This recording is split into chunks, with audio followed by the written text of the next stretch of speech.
what do you get when you cross a know-it-all newspaper columnist with an awkward, unsophisticated everyman? Yeah. Well, I'm just not sure about that right now.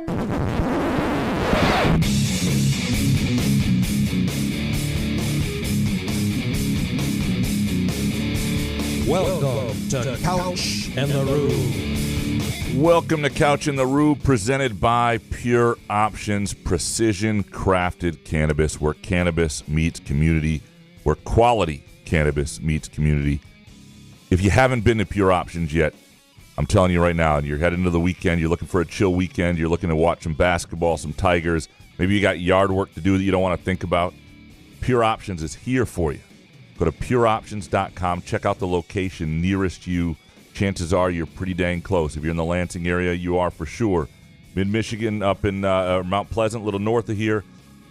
East Michigan, Detroit, West Michigan, Pure Options is here for you. And if you spend more than $50 or more at Pure Options, and let them know Couch and the Rube sent you, you get a free eighth of Pro-Grow compliments of knowing us, right? That's our gift and their gift to you. Also, our Friday afternoon show presented by our friends at Firekeepers Casino and the Firekeepers iCasino and Sportsbook app. If you are interested in auto racing or just a bucket list NASCAR race, going to the MIS or the Firekeepers Casino 400 at MIS, they are giving away 4 tickets. You can enter now. I tweeted out the link from the show account. Go on there, and you can wind up being a Firekeepers guest at the Firekeepers Casino 400 later this summer. Jason, how you doing, brother? Come on. Free Ubers. What's up, buddy? Yeah, are we doing a live Couch and the Rube podcast from MIS? I would love just to see you at a NASCAR race. That would be fun. Just as they're going by, vroom, vroom, vroom, right? Is that what yeah, that's how it sounds. Background noise, yeah. I was more talking about the people. Yeah, the cars are fun too, but yeah. You know what's really great is the flyovers they do before the race. I've been to a couple races in my time. And which races have you been to? Way back in the early 2000s when I worked at ABC 53. Pre-Hondo. But they would send us to MIS. Obviously, it's a big deal. It's in Jackson, local TV, bullshit. So they would send us to MIS, and we would have to shoot maybe a lap or two. And that was it. And then you go back. But they gave us free passes like for all weekend. And, I mean, you could get into anywhere. It was awesome. But we didn't really – I took it for granted. I didn't really care about I didn't really care about NASCAR. Everybody else was like, I would give them my pass to go into the garage. And everything. They're like, oh, my God, I can't believe you gave me this pass. I was like, anyway. Did you try and take advantage of it with the ladies? I have this pass here. No. There was, the ladies of NASCAR. I mean, I don't know. I don't know. I don't know. I have been. A lot of my relatives out there. Gotcha. I understand. Yeah. Yeah. No, I used to cover dirt track auto racing in Freeport, Illinois. See, that's impressive, too. Yeah. No. MIS is big time. No, this was not big time. I mean, it was big time to the area, and there was, they had like 5 or 6 different types of cars and events, and every Saturday night it was a tight deadline. It was fun, and the worst part about it was, I mean, everything's pretty electronic these days. The final results were kept by like high school kids in this booth, and you'd have to go get them afterwards. Voter fraud. Oh my God! And you couldn't read the writing. It was this nasty deadline. You'd have like 20 minutes to file a story after you finished, and you didn't really know who the drivers were. It could be tough. It was a good time. It was a really hard thing. Sounds like it. Yeah, it was not great for me, but it was one of those things that it was a rite of passage in Freeport, Illinois. You had to cover Freeport Raceway. So R.I.P. Freeport Raceway. Gone too soon. Yeah. We've got a good show today.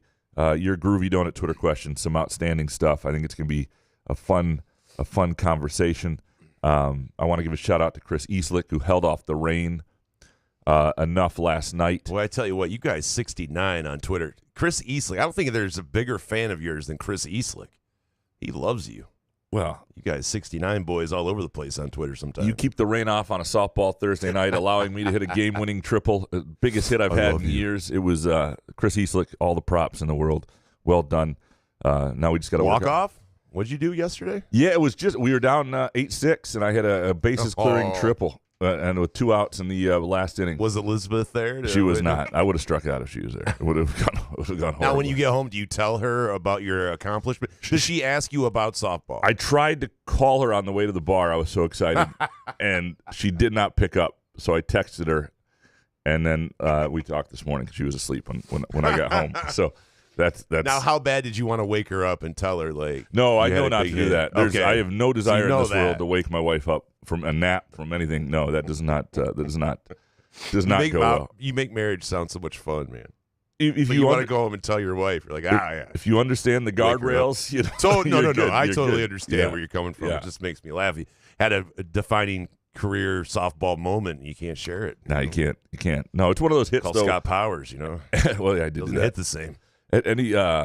Anybody who's ever played a little softball, it's why you play. When you get that hit, you know what I mean. When it goes that far, it feels that good. It's like a great. You were competitive at putt-putt. I can't imagine you in a structured event that actually, I guess, means something to someone. It's like a great golf shot. You know, I mean, that's why you play. When you hit a pure golf shot that's amazing, it's a great feeling. Yeah. It's an unbelievable feeling. No, I get all that. I get the good feeling part. It just Yeah. amazes me. I just didn't know the level of competitiveness that you have in you. So that is more of the commentary on that. That is a story almost worth telling, presented by great. our friends at Midtown Brewing Company in downtown Lansing. And Midtown Brewing Company, by the way, is taking part, as is Groovy Donuts, in this restaurant week deal where 36 restaurants from the Lansing area are having a one dish on their menu that's $7 or less, and so sort of, you know, show off themselves. How many times do you have to hear from older people? I remember when this was $2.49. Well, yeah. So Groovy Donuts, you can get a half dozen assorted donuts. They're you know, and LSJ has I'll tweet this link out as well. And Midtown Brewing Company has a dish on there, and also just a great place to go for a date night, Mother's Day brunch. You give them a call, make a reservation for this Sunday, Trivia Tuesday, any occasion at Midtown Brewing Company. All right. Well, should we dig into these Groovy Donut Twitter questions? Yeah, man, let's do it. All right. Eric Schultz up first, of course. You mentioned on Monday's show that, among other things, MSU football has to get to 6 wins. In 2024, a year ago, I was told if Tuck didn't make it into a bowl in year 4, we still couldn't judge anything. Higher expectations in your mind? MSU football going into 2023 or MSU football going into 2024? Yeah, I mean, I think has to get to 6 wins is different than judging Jonathan Smith, if that makes any sense, and I'll try to explain it. What I mean is for the program to be on the radar and for helping Jonathan Smith build it for and not just get to 6 wins, but it's have that moment, have a moment in the season, be it beating Michigan, beating somebody they shouldn't, having a primetime game, having something that stands out to people that say, oh, MSU football exists, that sort of thing. And it's partly, is it fair to Jonathan Smith that they need to do that right away, I think, or it would help so much? Probably not. But it's just the reality. It's part of what Tucker left them. It's part of the state of the program right now. They need something to change the way it's thought of in terms of, like, you know, competitive, competing for playoff spots and all that stuff and contention. I mean, that's not fair to expect. And I don't even know when and how to judge that yet, because the challenge is, like, you can say, well, you should give a coach 4 years. But you just gave a coach 4 years. That seems like a long time. You're going to give, so it's going to be 8 years till they're competitive again. And then in this day and age, when you can put together a roster with some pretty hefty finances, when that matters a ton, when, you know, I think there is some decent talent still in the program, although less so than before this portal stretch. You know, maybe it can be done quicker. I don't know. I think those are still things that need to be determined a little bit. But getting to 6 wins, not having a disastrous year, having a moment that sort of reminds people that you exist, I think are important things. Is there a perfect answer to tell fans to, instead of telling them that they have to wait 4 years? You know what I mean? Yeah, like, instead of telling no fans to be patient, you know? Yeah, patience sucks is a word. I would say this. If you're looking to, because I don't think it has to be a slog even if you're not there yet. Like, I think if what Michigan State looks like is this year as a football team is a team that shows flashes of promise, shows like they've got a couple playmakers, something to build on, and then you see some build and some momentum. you can deal with taking 3 years to get there. You know what I mean? You just got to not feel like you're taking steps back, and you got to feel like you're in the right direction. Well, like in the Tucker era, it was the bend don't break defense. I feel like if you look competent on the field, no matter what year you are in it, people can understand if you don't have the players. It's when the coaching staff kind of looks inept at sometimes when some of the players don't look like they don't know what they're doing out there. You want to look, they need a competent coaching staff, and they need a couple guys to flash. So that's more important, I think, than 6 wins. Everybody looks competent. Everything is moving forward. We're looking good. There's momentum there, right? Yes. Rather than 6 wins. Yeah.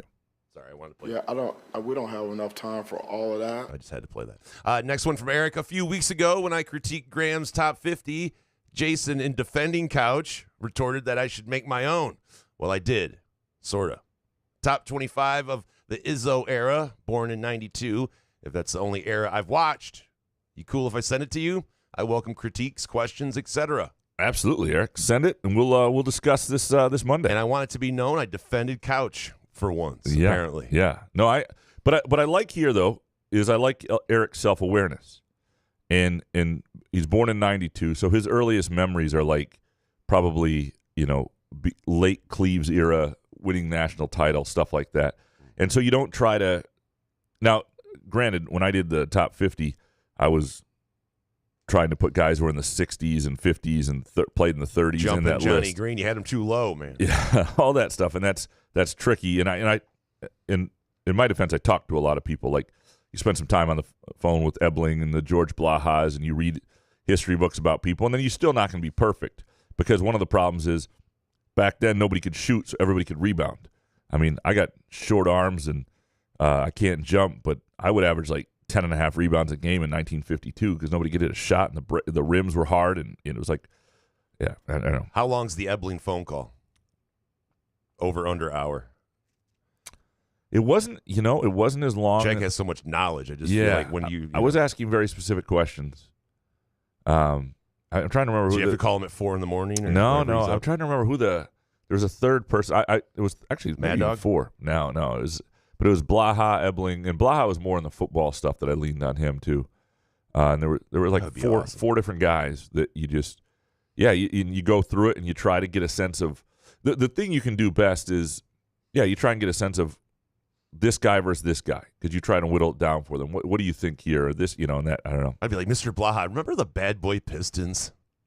Go ahead. Tell me some stories. That's the problem for me. I fangirl out every time I'm around. My wife sees it. We're at like out to Sunday brunch and on a Sunday after an MSU football game, and Blaha sometimes stays in town, and he'll be out at like Flapjack or whatever.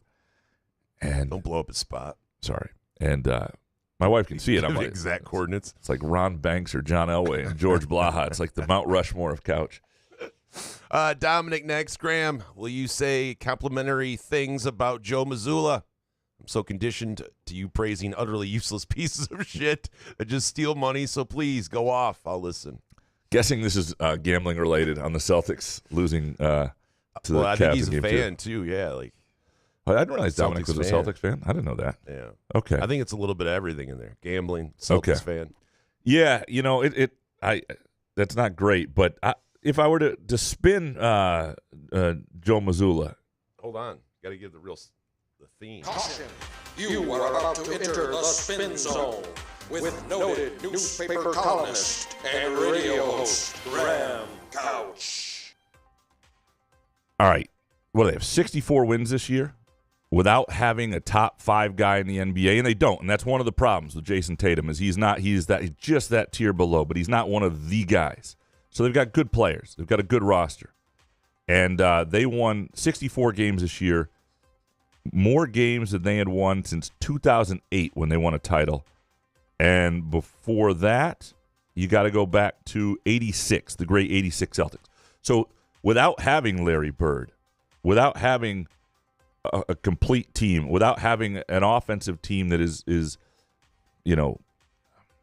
plays team ball entirely and can, and with Porzingis even out now, that leads to it. But he put together a team that won 64 games in his first year coaching with a staff that was actually his staff.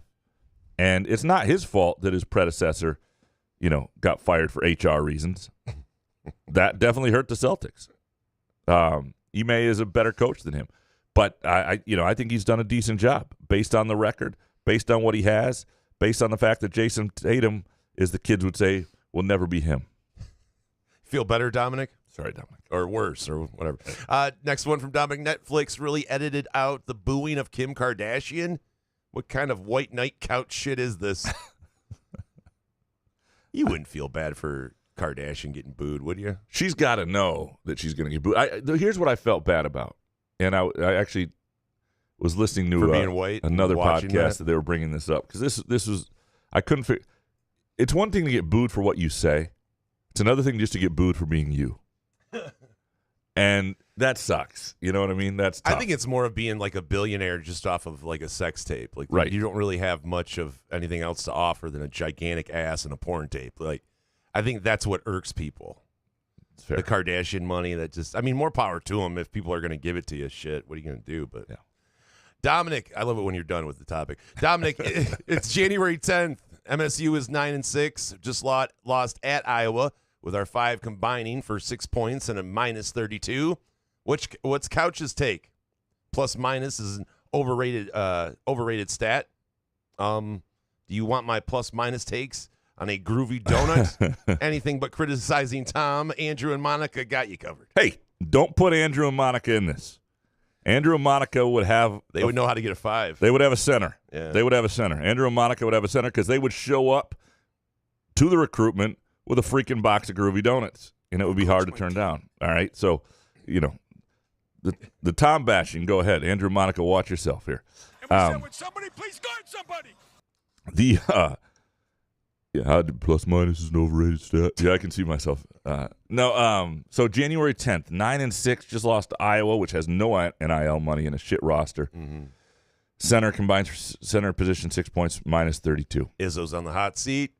Well, Izzo will never be on the hot seat. Oh. I can't write that into if I write that, it doesn't make it true, so that's a dumb thing to write. But yeah, no, at that point, if that was the first real evidence of it or definitive evidence of it, it would be like, this is pretty abhorrent. Like, this is a problem, and why did this happen? What was the miss? And now, if this is a situation where there's no injury and he ran it back with the guys he had, and that's the reason they lose, it would demand tough questions and probably answers that would be unsatisfactory from Izzo, and a tough column, no doubt. All right, Peasy and Tyler Simmons next. What are your thoughts on several D'Antonio-era players blasting some of the guys recently in the program, and Jalen Mangum going after those players? To me, even with the portal and NIL being a factor, it reeks of a bad culture at MSU under Mel Tucker. Am I wrong? So for those who missed it, Mel Tucker beat off on a phone. Jalen Mangum was sort of defending his kids here, and Jaron and Jaden, who have left the program. And Jaden was the one who caused a stir by the schools he's visiting. One of them is Michigan, right? And so, or listing that was a possibility. And that elicits certain emotions. And Felton Davis and Tony Lippett, they kind of went after him. And this is stuff that wouldn't have happened in 2015. This makes you not really a Spartan dog, whatever it is. Kids are soft these days. They don't want to work through things that are tough. They just run away. And Jalen Mangum, also said, well, this ain't the program from 8 years ago. This is a very different place, and he's not wrong there either, probably. So my thoughts on it were, all of it was fair. It was fair for Jalen Mangum to say, look, you don't understand the experience of these guys right now or what these kids just went through under the last year of Mel Tucker, and they wanted a fresh start. It is absolutely fair for the former players who helped build that program with their own blood, sweat, and all that to be critical because they've earned that right to do so more than anybody out there. And the Michigan part of things and how people feel and players who put themselves into that rivalry, into that program, is something that's going to touch a nerve and be unforgivable to them in a lot of ways. And so that's 100% fair too. One of the things that players are going to have to understand too is and I like that former players are stepping up because I think part of getting to places where there's reasonable thought in college athletics, and it's not just greed from every side, and it's not just getting everything you can right now, is the voices of players. And getting the voices of players is tough because right now they've got it as good as ever in terms of getting what they can right now. But former players are the next best thing. Former players that weren't gone that long ago talking about the impact of not sticking to things when times are tough, when the importance of rivalries. I mean, these guys care. And I think part of what fans worry about is that the current players will never care like their predecessors ever again. And that's something that's hard to get behind if this becomes just purely transactional. I also think, outside of the Michigan component, you should just cross off your rival if you're going to leave a place like Michigan State. But outside of that, what these guys went through who didn't sign up to play for the current administration, who endured the Mel Tucker end of that era, if they want to go somewhere else and have a different college football experience, let them do it. I think the Michigan thing is what touched the nerve. JD, next, what percentage do you put the chance that Aiden Chiles is still on MSU's roster for the 2025 season? Oh, I would, based on what we know now, put it very high, 90%. And here's why. He's the starting quarterback at a Big Ten school, playing for the coach and the offense that he's played under. It would have played under then for 2 seasons by that point. I mean, you don't want to change offenses midstream if you're a quarterback like him. You're playing in a somewhat pro-style attack. You're the guy, and even if Michigan State isn't winning to the point you'd love to win, you're going to be able to do enough if you want to get to the league at Michigan State. There's no question about that. And then Michigan State, for whatever NIL issues it has at times, and we'll see where it is in football over time, it's always going to have the money for the quarterback. You're not going to be underpaid, so you're going to be taken care of financially. You're going to be the guy on campus. You're going to be the starting quarterback at a place for a coach that you believe can get you to the next level. So unless something really odd happens this year, I would put it almost a certainty that he's back for 2025. JD, how soon will we get a Mr. Har-ass tweets from Jason for Tigers losses? See, I'm not going to blame Scott Harris, though. I mean, we have one of the worst owners in baseball, I think. So I'm blaming. You'll maybe get some Mr. Ass for Chris Ilitch, stuff, maybe. I don't know. I just feel ridiculous for getting so crazy and excited about Tigers games, I guess, in May. So maybe it'll have to be in a month or two. But I just can't blame Scott Harris. And they're above 500 for the first time in forever. Yeah. But we need bats. No doubt. I mean, come on. What are we doing? What I want to know is make a move. Right. Are they able to do what they need to do financially to have bats? Get in the mix. That's all I ask. I want to hear the Tigers are talking to blah, blah, blah. And don't waste Here's the teams that are in order. Blah, blah, blah, blah, blah, blah, the Tigers. Don't waste this season. No. Go get somebody now. Because here's the thing. Fucking patience. They want to talk patience in baseball. It's insanity. And here's why it's stupid to talk patience in baseball. Baseball has built this absurd postseason. I mean, trust me, it helps to have a great pitching staff and great bat in the postseason. Yeah. But ultimately what happens in the regular season has nothing to do with the postseason. Look, the Tigers, I mean, even before the baseball postseason got as absurd as it is now, they lost to an 83-win St. Louis team in 2006. Just get in. You got a chance. And this is a team this year that if they had another bat or two would absolutely be in the mix to get in the playoffs this year. And so take a shot at it. Every team that gets in the postseason is a World Series team because baseball's made a mockery of itself. It really has. I mean, the postseason is total bullshit.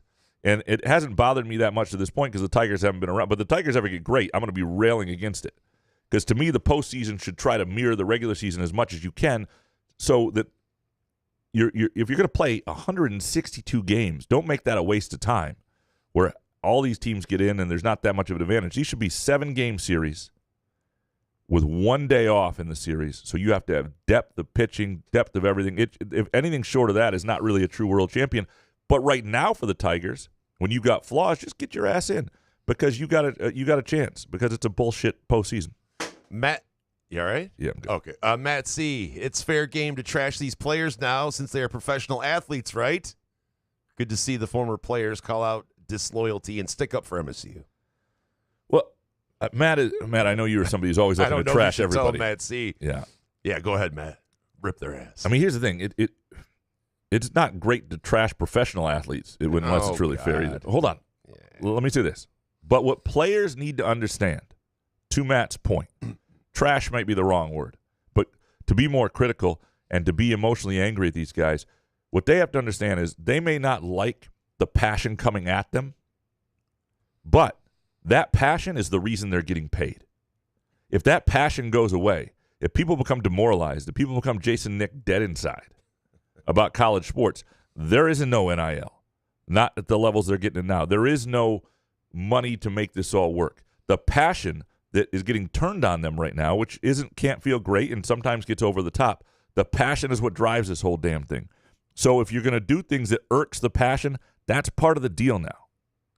And when you cash your check, just be grateful that the guy who called you some ridiculously awful thing on Twitter, probably Matt C., he's good at it. Is part of the passion that's allowing you to get paid and allowing you to be in this situation. But I feel if you're not like adding the person or going on their direct account or Instagram funneling up, putting messages on their thing. I mean, if you're just tweeting something out about your disdain for a player, I don't think it's that big of a deal. If you're searching yourself out, you just deserve to see that stuff.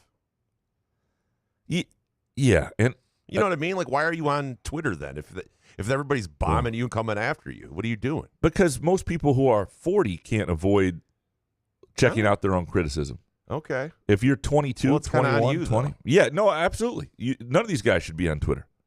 And I mean, you can be on Twitter, but I guess, do you search your name, I guess is what I'm saying. If people are adding you, yeah, that's kind of just douchey to do, but you block that person, move on? No? I mean, I don't know. Yeah, I mean, it's hard. One of the biggest things, if I was a coach of college athletes, I would talk about early on is let's develop thick skin. This stuff is not real. Right. Just if someone's trying to be funny, then fine. It's a hard thing to do. But the other thing I would do, and schools don't do enough of this, is I would have a team of people in my office, in my athletic department, that ran fake accounts that just praise these guys. They at least saw that too. You know what I mean? I would wouldn't be able to hire Matt C. then. Matt C. Well, Matt, if you paid Matt C. enough, he could bullshit his way through. Yeah, I'd like to see that. If you get if this Matt C. enough pure options, I would love to see in writing. He's glowing still coming things. after your ass though. Well, that's fine. I mean, no matter the MGs. Yeah, no, that's 100% fair. All right, last one from Matt C. Then, is it possible to close the spring transfer portal, or would the NCAA get sued again? I mean, seriously, we can't get these kids to commit for a full year. To close the spring transfer, I mean, the portal is closed. You're talking about on the back end. I mean, they can transfer all the way till August. I mean, till schools start.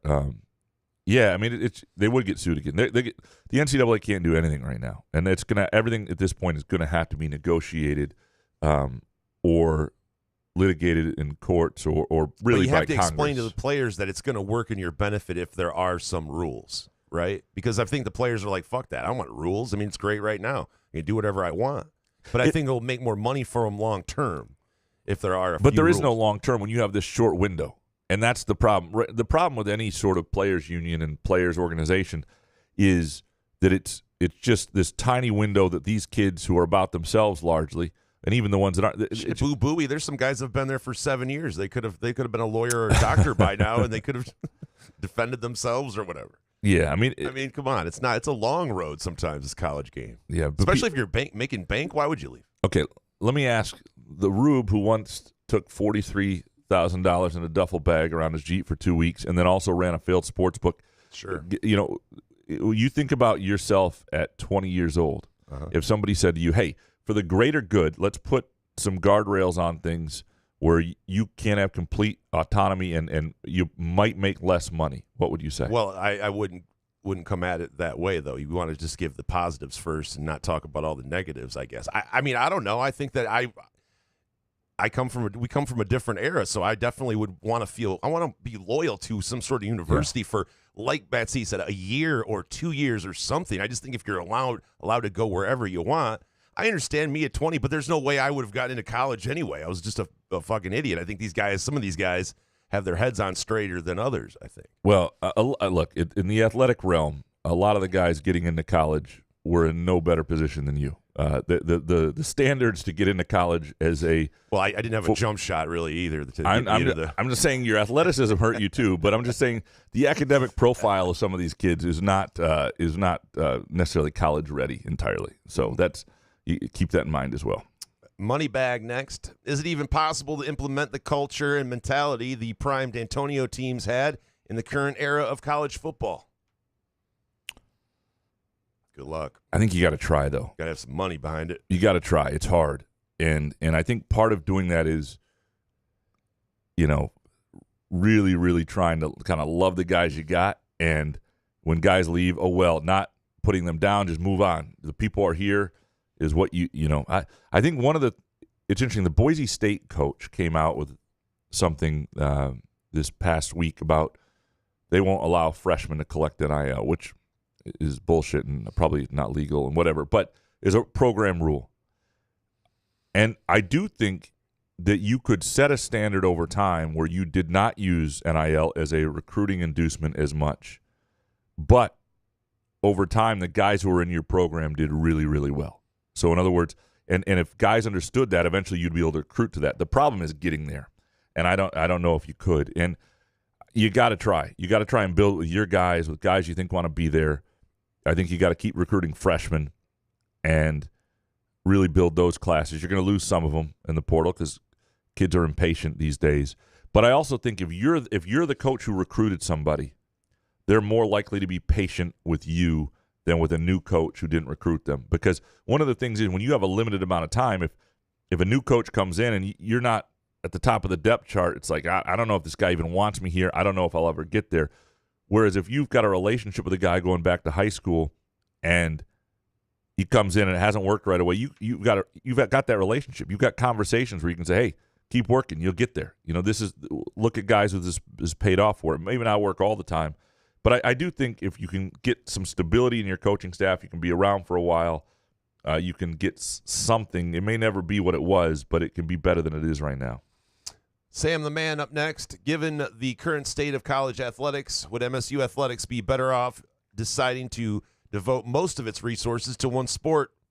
This would answer the question once and for all if MSU is a basketball or football school. Or just put it all into hockey and volleyball and women's basketball. Let me ask you this. Mm-hmm. Never good to snort on women's basketball. That'll get us canceled. Oh. Yeah. If MSU was a dominant school, now in everything other than football and men's basketball. Field hockey too? Would there be field hockey as well? So Teresa's happy. Okay. So you've got a dominant volleyball program, which is a pretty dominant women's basketball, which is high profile these days, dominant hockey program. The baseball and softball programs even somehow are playing, on TV early in the summer when the College World Series are happening. Everything is fun. It's just football's pretty damn average and basketball's pretty damn average. Would people find joy in that? I mean, of course there would be some joy. People, the people that root for every Big Ten school, no matter what's going on. I mean, yeah, there would be people that would enjoy that, but not the majority of people. Yeah. Right? I mean, is that what you're getting at? No, well, yeah. Football and basketball is great. The rest of it is okay. So if they're good, yay. If not, I feel that's the way a majority of the people feel. So the question here is to basically what he means is, would football make more sense or basketball to really pour resources into? Yeah. Football pays for everything right now, and as long as that's the case, you're going to want to do that. What's going to be interesting to watch is the schools that don't play football, where they have advantages because they don't have to play football and they don't have to pay for it, but disadvantages because they don't have extra revenue. Some of the Big East schools, especially the high majors who are trying to compete high majors in basketball and other sports. Part of me thinks they may wind up having an advantage if they can just ignore this football problem. But that makes all the money. Yeah, you don't want to do. You want to keep trying to have basketball and football. You want to keep trying everything. And right now the non-revs are doing pretty well. It's been a really good surge in the last couple of years. Some dude next. So, do you know if Jonathan Smith just drew a hard line with the dudes that want more 3PS money after they agreed upon something this past winter from MSU? I don't think all the guys are recommitted to new places. Are they even welcome back? It's a good question. I don't know yet. And I don't know if there was a hard line with my guess is with some of the guys there was this guy isn't worth what he's asking. I mean, the amount when you see the numbers that are going for defensive tackles and things like that in the upper six figures to $1 million or so, and you have to decide what's worth it, what's not. What does that do to your locker room in year one? Do you want? I mean, but I don't know in terms of a hard line. Travis Maynard setting the scene. You're a team that finished middle of your conference, a 7 or 10 seed, who just won the 7-10 matchup. The 2 seed and conference champion in your region just lost to a 15. They had a great season, but it's over. You didn't, but you still have a chance. Which team would you rather be? So the basic is this the 2 seed that loses the first round of the NCAA tournament? Is this basically Michigan State, Middle Tennessee State type team, or would you rather be a 7 seed that is that's playing still that alive? game? Yeah. Yeah, I'd rather still be alive. Which full season would you want? It's tough because in the moment you'd rather be the team that's still alive. When you look back years early, like the Denzel Valentine senior year was pretty incredible, and there were a lot of great moments that people remember. It just ended poorly. Would you rather have that year than the year, say, a year ago where Michigan State got to the Sweet 16 and lost after beating Marquette, but had a lot of frustrating moments? Like your overall season, just to get one round further. That's a good question. I think I'd rather have the overall year than that, but it's a good question. Corey Ostrom, could competition primarily be the driving factor with Jaden Mangum transfer? He says he's happy and then goes in the portal.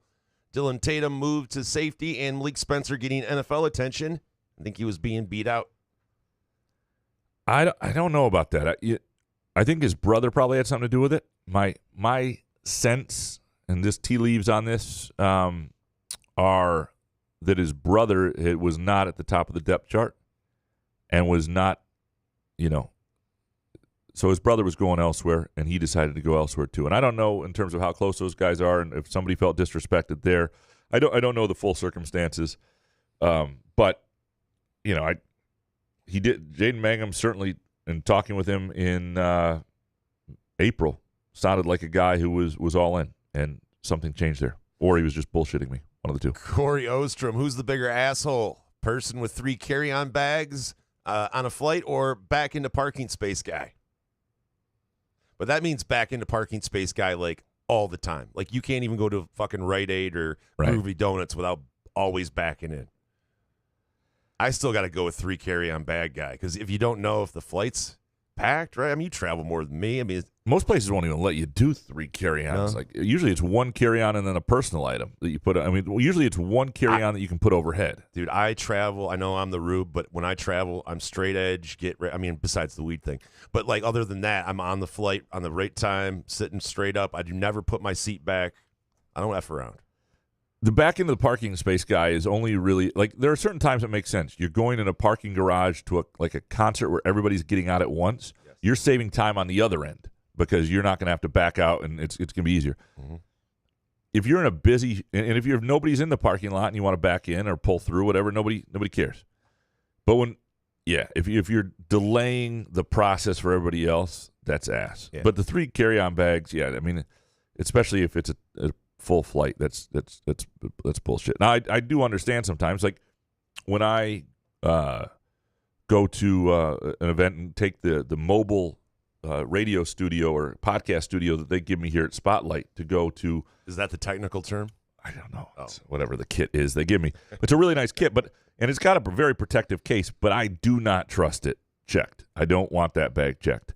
And so I'll have that and sometimes an additional carry-on. You think it will get stolen or? It'll just get beat up. Yeah, I worry somebody will open it up and steal it. I just don't trust it.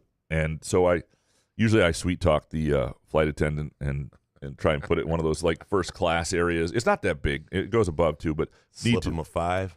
Yeah, just whatever, show a little cleavage, whatever it might be. Bring a groovy donut, whatever it needs to be done. I get it. What about people that don't wear shoes? Like they just wear a flip flop on a plane. And then they put their feet on the. You know what I mean? It's just that's another human being, right? Yeah, not real people. Keep your shoes on. Flipping your hair over the screen. David Jackson next. Will Izzo roll with the current roster, and why will it finish no better than 5th in the Big Ten? I would say my sense is he will roll with the current roster. And what are there? 74 teams in the Big Ten, so 5th is pretty good these days. No, again, this is a low floor, high ceiling team, and it could, you could absolutely make an argument that they'll be in contention next year. You can make an argument that they'll be on the bubble and they'll be 9th in the Big Ten. Like you just have to look at you could look at every single guy in that starting lineup and come up with a reason why they won't be adequate, and you can come up with a reason why they'll be really good. And that's not like last year. Last year there was a pretty high floor, and I thought a higher ceiling than there was. That wound up being the great disappointment, that the ceiling was lower than anticipated. Next one from David. Will Artie Levshinov return to MSU's hockey team next winter? Most likely, yes. They've worked with him. Not just the NIL part is they've done a nice job with that, and with This Is Sparta, which is a really good NIL program they have with 11 different sports. But beyond that, the main reason, because the NHL team that selects him will make that decision, defensemen almost always come back for a second season, unless they're like generational players. And so I think more likely than not, he'll do one more year at MSU. David Jackson, does the college football world realize that the high number of transfers and the financial transaction-based nature of the sport is turning off the fan bases? I don't know if they entirely realize it. The lawyer people don't, who are trying to, and there are certain folks that don't. Certain folks in the national media who don't realize it because they live in this bubble around the biggest programs, and they don't see the problem is the biggest programs ultimately can't save the sport if everybody else isn't on board. There just isn't enough interest. And so I don't know that people realize that. I'm hoping to have a conversation with Alan Haller shortly and get his take on it. My guess is more people realize it than are saying it, but I don't know if they realize what the ramifications could be for that long term. And I think they could be devastating. Next one from David. In a 20-man incoming freshman class, how many of those players can most colleges expect to still be enrolled as juniors? Oh, what did you say, 8? 20 people coming to a high school college football class out of high school. How many would still be there as juniors? Is this like a SAT question or something? Yeah, I don't know. Yeah, C is the answer. No, I would say 8. We'll go. Sure. We'll go 8. Yeah.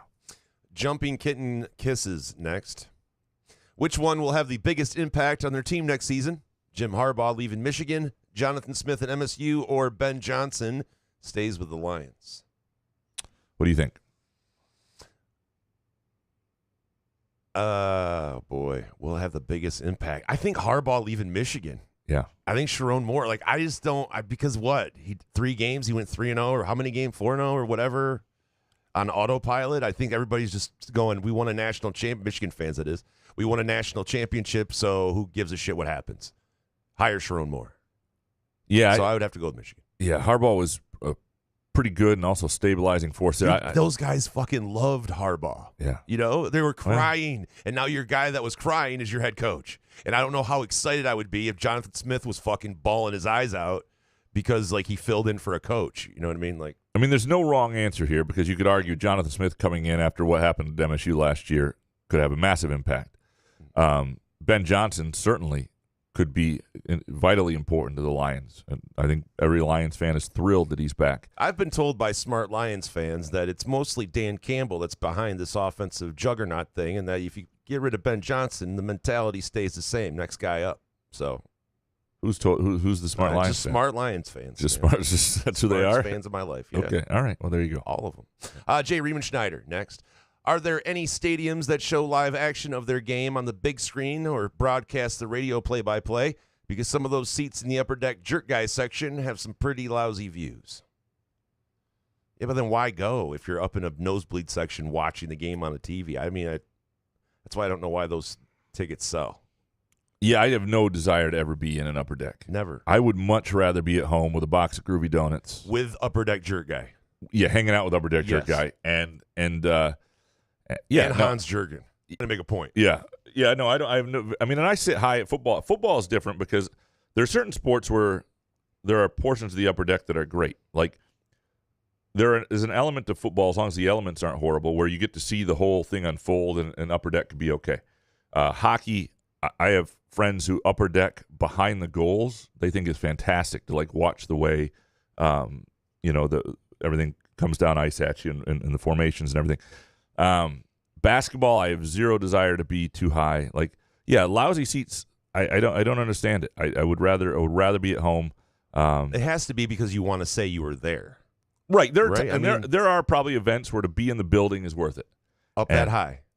See, Maybe. I'd still rather be at home in front of a 65, 70-inch TV. Yeah, no, I'm sorry.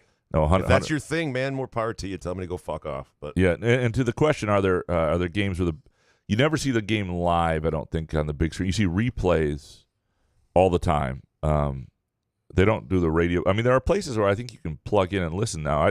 That's a good question. I don't like your phone. Well, listen to the game on your point. phone. Yeah, I don't know what I'm talking. We'll fix this one in put an earbud post. In. I don't know what I'm Graham, talking it's about. 2024. Here's technology in a nutshell. No. Jay Riemenschneider, you already feel guilty for being white, Graham. So if you became rich, would you feel guilty because there's still poor people? I wouldn't feel guilty. I would just try to fix it. I would be a great rich person. In fact, I deserve to be rich because I would work very hard if I. And we're talking. What's rich to you though? Well, that's a good $1 question. million? No. I'm talking. I need 5 M's? Hundreds of millions. Wow. Well, for me to really fix things the way I want to fix things. Because I don't need to, like, for example, I believe that if you gave me $1 billion, oh God, I could not only fix the Lansing Promise, but create such an example with it that any city that didn't do it would be shamed into oblivion. Like it was just so obvious that everybody should be able to fund all their kids going to college for free. Greg Doyle would have his own newspaper. I would blow millions on the worst papers in America. I would fix journalism in mid-size and small markets. That would be worth it. And you'd have $1 billion. And get rid of news deserts. And so the world would get better. And then I would tackle hunger in this country as much as I could. Like I think I would not be Matt Ishbia and be like, fucking Kevin Durant, man. I'm gonna fucking buy that guy. You know what? I mean, that's how Ish sounds. I don't know. I'm just saying there are better things to do with money than own an NBA franchise. That was Ishbia without coffee. The only team I would buy would be Torquay United, and I would help them out. Would you buy Gannett? And if you do, I fire Los? I would buy certain papers from Gannett, but I would not. I would love you forever if you bought them. I would not buy, and I would also Carlos, come on down to Lansing. I would also pump a lot of money into Groovy Donuts so that the world could enjoy Groovy Donuts and they could have operations throughout the country, while Andrew and Monica just put their feet up and looked at at all the work they'd put in and how everybody was getting to enjoy the fruits of their labor. You can enjoy Groovy Donuts, and your mother can enjoy Groovy Donuts on Mother's Day. Go to groovydonuts.com, place your order today, or swing on by. They're open 7 a.m. to 1 p.m. Thursday through Sunday. They've got Mother's Day donuts available this week. If you've got graduations coming up, if you've got an open house, whatever it might be, Groovy Donuts will enhance that. People will remember it. It'll make what you did special and different. Go to groovydonuts.com. Again, 2 locations, Lake Lansing Road in East Lansing, and in Williamston. You've had too many donuts, mate. Spartan 18770 next. Do college athletes who chase the bag or act as free agents in the portal understand that the honeymoon is over between them and fans? Many now view these players not as student athletes, but rather paid professionals. Are they and their families ready for that harsh spotlight? Yeah, Hey, Jeff Kohler listens to the show. He can tell us himself. I don't think they are entirely. Now, I still think you have to treat people with decency and humanity. Like, it doesn't. I mean, just because somebody's a pro doesn't mean you need to be a complete ass to them without it's warranted. But I do think there is a difference between a pro and an amateur or a college player. And these are still college kids, but they are going to have to understand that they are messing with something that people care about deeply. And again, that passion is what funds everything. It is not their ability, it is the passion. College athletes are fiercely talented and all that stuff, but the level of play is so far beneath the pro game that it is not their ability that is fueling, it is driving. It is the passion of a fan base, which sometimes goes over the top, no doubt. But they got to kind of deal with that. That's the and I don't know that people are entirely ready for it. And that's again, if you're an athlete on campus, you got everything going for you. You got the world. Don't be on Twitter. Don't do Twitter. Like I can't. I mean, like so it's just Twitter. Well, it's like don't Instagram. do crack. I mean, I can't imagine there's much worse than using Crack social is media. whack. Yeah, just say no. Spartan 18770. Did Mel Tucker really destroy the hard-nosed culture of this team, or is it mostly an angry fan base venting? Well, he heard it. But I mean, I don't think last August, if you talked to anybody, they felt like the culture of MSU football was necessarily in an awful place. Oh boy, they had no idea. What happened is their coach, Screwed it up. fucked up, and then got fired, and then the staff knew they were going to be mostly fired, and it became a mess, and that created now. I don't think they were a team that wasn't hard nosed. I think there were a lot of good coaches. I think there was a hard nosed attempt at that. I think what happened any time a coach is removed from a team for that reason after 2 weeks into a season, as you're trying to build, and then you've got a schedule that unfortunately it's Washington next. You've got Michigan later. You got the two teams that were in the national championship game still on your freaking schedule. Like, how bad luck is that?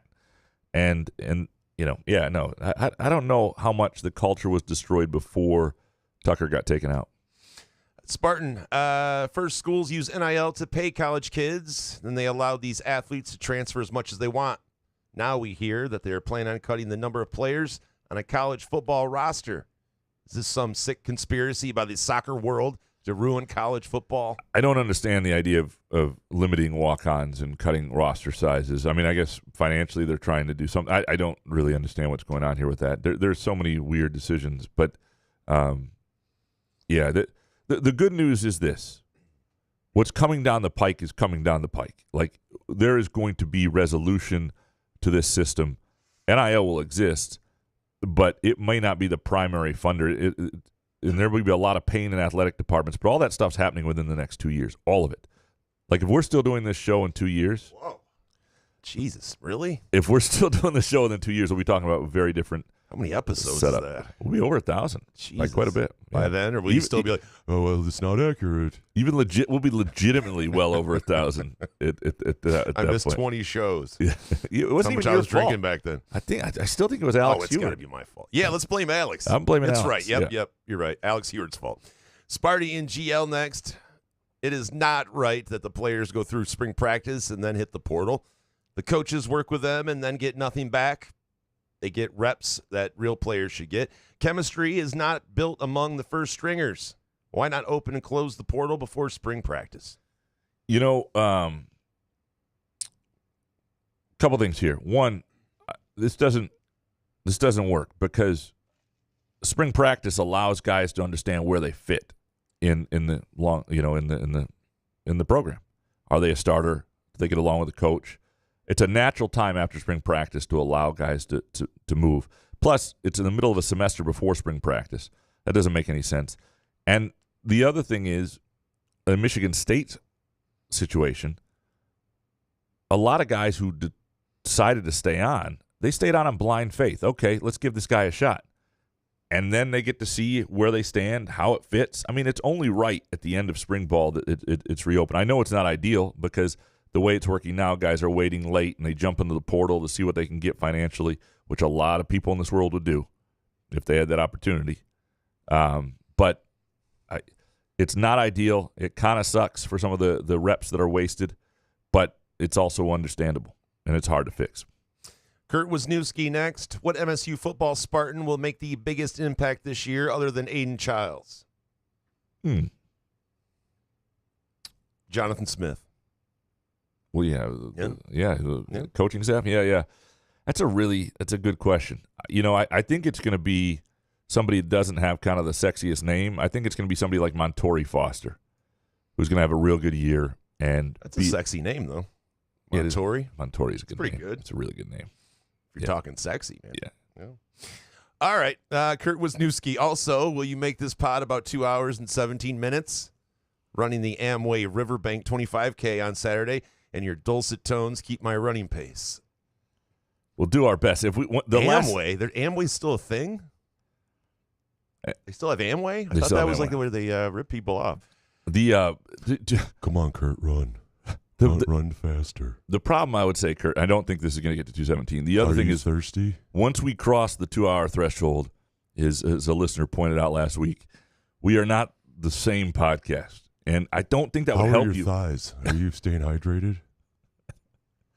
I don't think it Go would. ahead, Kurt, run. I don't think it would help your final minutes if you've got an ornery Jason and me speeding through the last couple questions because we've gone too long. So I would maybe start us. Here's what I would advise doing. Amway. Start, though you would have already started too early, but start us maybe half an hour into your run when it starts to get tough. All right. Or do a playlist or something. B. Parkside, is there any reason to think the Spartans could win 8 or 9 games next year if everything goes right, or is that far-fetched? And what do you think the calling card or identity of the team will be? I think the offense will be interesting to watch. I think the coaching staff will want to put its stamp on the offense. I think you will see a lot of use of tight ends. I think there's enough weapons there to be. I think it'll be offense. It'll be a hard-nosed offense that uses tight ends will be the calling card of the team. 8 or 9 wins if everything goes right. Yeah, I mean, sure. We don't know what other teams are going to be.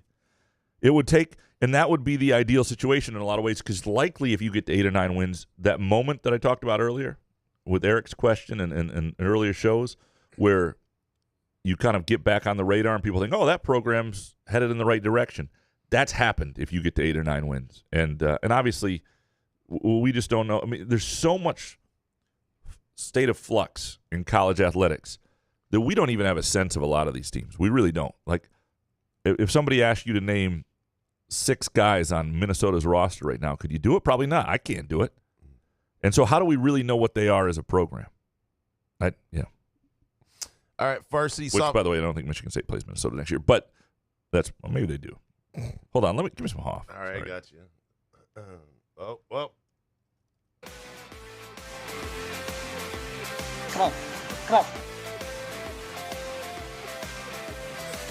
I am the passenger.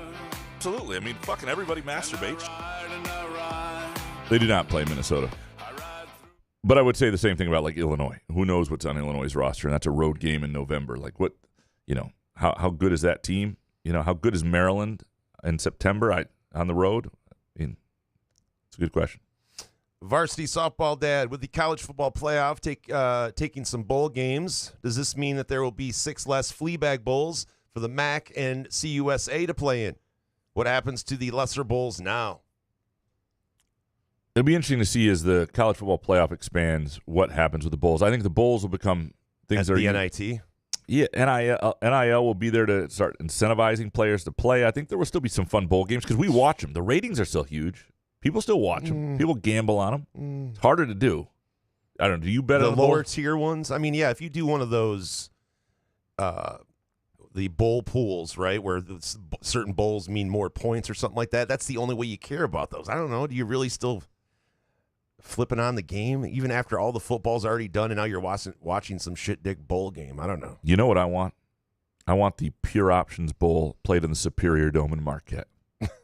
Like, that would be Graham incredible. Couch Bowl. Oh my God, what a bowl game that would be. I mean, it could be two 6-6 teams.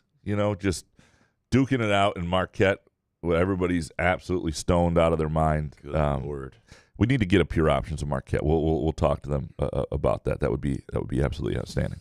Skylar Verdon next. Graham, you tweeted a while ago that goal differential should be the first tiebreaker for hockey. Any reason why? In my mind, it's a bad tiebreaker for hockey because empty net goals mean inflated score lines, not always reflective on how games went. Yeah, this is a good point, and it was brought up to me pretty quickly after I did that. I still believe in it, though. It's a better goal differential, like in soccer, is a better tiebreaker given the way that hockey does it now and the scheduling. And I mean, there were a lot of unbalanced. There was unbalance to who made the playoffs in hockey this year because of the way they do the tiebreakers and the schedule and everything. And what I would do is take away the empty net goals for the if you don't have a goalie, just take away that for the goal differential. Just get rid of empty net goals. You could do the full strength. You could even get rid of power play goals. You could do whatever you wanted. You could do whatever full strength goals differential, and with goalie in net, whatever you wanted to do, I think would be better than what they do now. Alex, probably. Piter Baker next. Top 3 Big Ten campuses. Top 3 Big Ten towns. Go. Campuses are tricky in town. Okay, so these are two different things. Madison, unbelievable town. I would give Bloomington, Indiana, is up there, and give me. I don't want to leave out something that a place I really like. Come on. Lincoln, Nebraska. I love those 3 Big Ten towns. Those would be my favorite 3 Big Ten towns. In terms of campuses, I don't really walk the campuses that much. I mean, Michigan State's got a beautiful campus. The other places have beautiful campuses, but I don't really walk the campuses, so it's hard for me to speak on that. Professor next. Couch in the Rube are invited to compete in a celebrity boxing competition. Who are you boxing? If you had to choose a local sports personalities, who would you want to avoid? Aren't they all 90? Like, they're all older personalities now. Yeah, I'm going to punch Fred Human. Yeah, I'm punching Stout. Like, he's not that big. Yeah. I don't know. Fuck. Can I get Provenzano? Me and Andy Provenzano in the ring. He's not a sports person. I understand that. I see what you're saying. I understand. I know he's a weather guy. So you want to fight Provenzano? Not really. No. Yeah. We got into it because he drafted Jeff Garcia over Marshall Faulk in the 2001 fantasy football draft. And I'm surprised he didn't punch me that night. So Wait a sec. Tell that story. What happened? Okay. So I have beef with Andy Provenzano. He despises me. I know it for a fact because he told my first roommate I ever lived with because he works with Andy. I despise that guy? Yeah. I despise him. And rightfully so, because back in the day, you know how crazy Marshall Faulk was. By the way, Andy Provenzano is a meteorologist at Channel 10, the NBC affiliate. Yeah, people know that. Yeah, well, he's a legend. He used to be at Channel 6. Yeah. So we had a draft at a bar, and he picked, now Marshall Faulk, for younger people, Gavin Haas, who just turned 20 or whatever, he was unbelievable. You'd get points for a catch. He had all that. His stats were crazy. Jeff Garcia, great quarterback at the time, would put up decent fantasy numbers, but you always took Marshall Faulk. It was like a easy number 1 overall pick. He took Jeff Garcia with the number 1 pick. 21-year-old Rube, who was drinking, of course, just basically laid into Provenzano. And he should have just punched me or something because I was being an What ass. did you say to him? I just was just going, being loud and just trying to make jokes and, picks later. I'd be like, Andy, are you, it's just stupid shit. Yeah. Kind of needling a little bit. And then I was told that, Andy Provenzano hates you. So I felt bad, like all these years later. So sorry, Andy. That is a story worth telling, presented by our friends at Midtown Brewing Company, which is also an awesome place to host your fantasy draft. If you want to get together, they've got Wi-Fi. Sit on your computers. Everybody gets around, and those are the best way to do a fantasy draft. Or you all your get phone, together, or phone, whatever it might be, or just swing on by anytime for a date night or any occasion. Watch a Tigers game. It's a good place to have a beer when the Tigers can't score runs. It's like just another American stout, please. Go to midtownbrewingcompany.com. Sorry, midtownbrewing.net. Midtownbrewing.net. Or check them out on Facebook. And if you want to make a reservation for your mom on Mother's Day, you can do that as well. All right, Fart Soup. Oh, shit. First, I think the Rube invents some sort of tornado buster, but then I learned he previously invented the shopping cart fridge. Hot damn, Rube. What else do you have in the hopper? Can we get a weekly solving problems with the Rube segment? I do love this idea. By the way, they were baked takes. I did preface it with that, but yeah. I'm not trying to save everybody's problems. I'm just curious. I think we should do a problem solving with the Rube. I think would be a fun weekly segment We just have to come up with a way to do it. So people can submit their problems, and you could. And while we're here, the construction thing, right? Yeah. I was thinking about this as well. Like, absolutely. I think that there is a way in 2024 that we can make some sort of compound or some sort of concrete that would last 30 to 40 years, right? I mean, I think we have that ability, but I just think that there's too much money wrapped up in construction, billions of dollars. And you got to keep that money flow going. So you want the roads to break up every once in a while. So that's why we have constant construction. We're going to do problem solving with the roof. I think this is a great segment idea. Well, I'm going to start smoking before the show. Then if you want a good one. Absolutely. People submit their problems. The roof solves them. I think we do that. All right, whatever. I thought this was a safe space. I could come with my ideas with all my friends, but I guess not. Fart soup next. I was on an international flight last week when the pilots came on to address the cabin. The pilot introduced the flight crew as Willie, Todd, and Mart. Mart? I immediately thought, shit, this flight isn't going to make it. Have you ever found yourself in a situation when someone introduces themselves and their name just doesn't quite add up to the responsibility? Willie, Todd, and Marty sound like three guys at the Bannister Bar, not the pilots of a 747. You know what? Speaking of Todd, we just bought a second car, and the finance manager was like this older gentleman, like really nicely dressed, and his name was Todd. And I told him, I've never seen a Todd that looks like you. And he said, thanks, man, I think. But it was weird. For me, it's usually on the basketball court. You get a Willie, Todd, and Mart, and you're up against them, and you're like, these guys don't look the part. And then they dominate you. Willie, Todd, and Mart? I don't know. But you know what I mean? It's like, it's like Frank, Ted, and Jim. Yeah. And you're like, and you're like, hey, they're on their way over. But like, oh, shit, it's about to get crazy. No, well, usually you're playing with Gus Mack. You're like, we're going to destroy these guys. And then they take off their shirts, and you realize they're sponsored by a concrete company. You're like, son of a goat, and you get destroyed. Suburban Spartan Dad next. During the Mavs post-game, some reporter may have opened the wrong tab on his browser, and some very loud porn noises played for about 10 seconds while Luka was at the mic. Graham, what's the most cringeworthy thing you've ever seen at a presser from a reporter? Does Greg Doyle cover the Mavs now? I mean, what's happening? Did you see this? No. I did not see it. So was it bad? Luke is like, I mean, it sounds like somebody's sex is happening somewhere in the room. Luke is like beginning his presser, and he just puts his head down because there's clear moaning going on. It's like, oh my God, yeah. So how do you not jump on your computer then? So somebody in the press conference or somewhere, it must have had it. I don't know who's crazy enough to do that, but. And By maybe the it was way, a player in a nearby room. I don't know. Speaking of weird reporters, though, Greg Doyle, I just think that the Indy Star, they did our boy a disservice by saying that he can't go to Indiana Fever games. Why then just fire him? Then you're telling everybody basically, listen, man, you're too creepy to go cover Caitlin Clark, which I don't think he apologized. I just think, I don't think he should be suspended that way. Do you think that they did him dirty? So I'm going to preface this by saying I need to be careful because this was an HR decision made in the same company I work for. It's me, Jason Nick is the one. Yeah. Those were my opinions. I'm sorry. No, but I'll say this. I would not have, and I don't know all the circumstances in terms of the conversations they had. Preface it. I preface it. Yeah. I think the suspension is fine. He did something that didn't meet their professional standards, and that's great.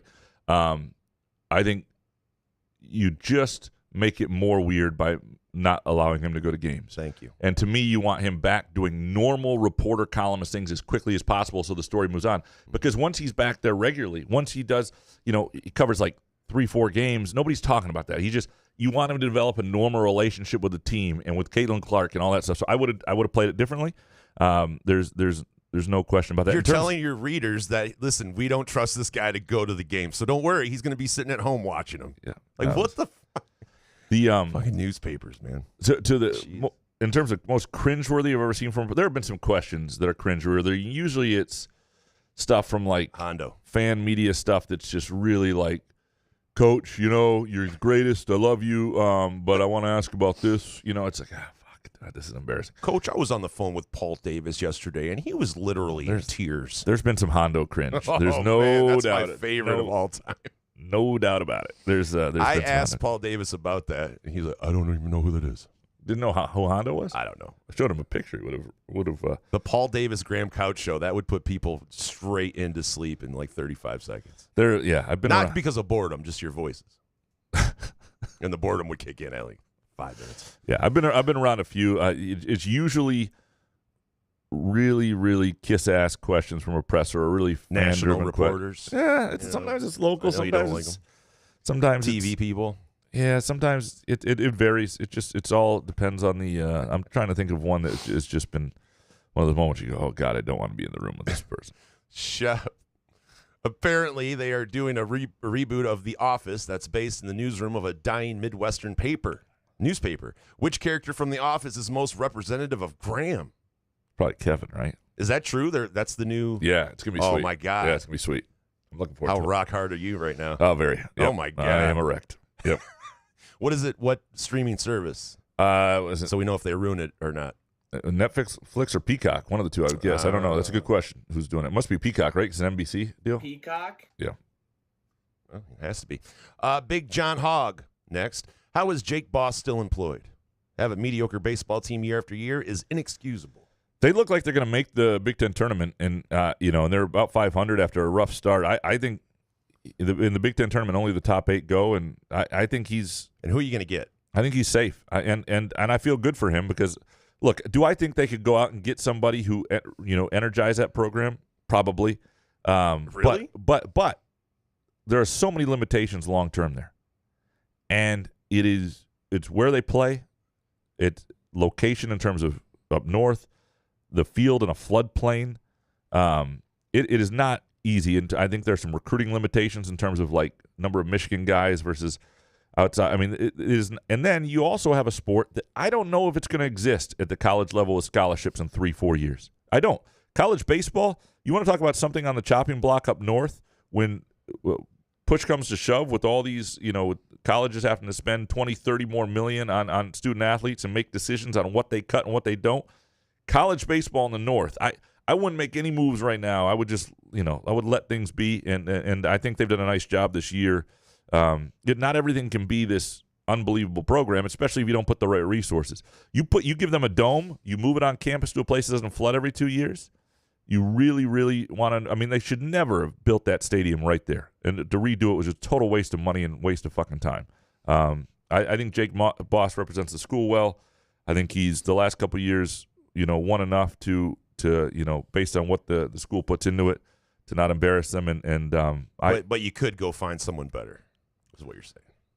Well, I'm sure there's a coach out there who would energize things. Yeah. I mean, absolutely. I'm not saying. So is that a compliment to Jake Boss then, or I don't know. Well, and I don't know every challenge he faces. I don't know if you'd find somebody who would do it better long term there. I think you might be able to find somebody who energized it in the short term. But I'm happy for Jake Boss that I think he'll be sticking around. Big John Hogg, a salary cap for the NIL is the answer, but won't the NCAA just cave to offenders as they used to anyway? Well, don't be one of the first to break a rule, I guess. You're never going to have a salary cap for NIL because NIL is outside of NIL. If it's NIL is NIL, there's no salary cap. It's endorsement money technically, so you're not going to have a salary cap, and you can start there. The question is whether there's enough money flowing internally in terms of how you revenue share that makes NIL less a part of things. Big John Hogg, what dead Lansing or East Lansing restaurant do you miss most? R.I.P. Theo's. Hot now? Hot now. The $2 25-cent burgers. Yeah. JT Burpees. Bonnie's. I miss Bonnie's. Bonnie's was good. Yeah, I miss, not for the food so much because the menu was just too big.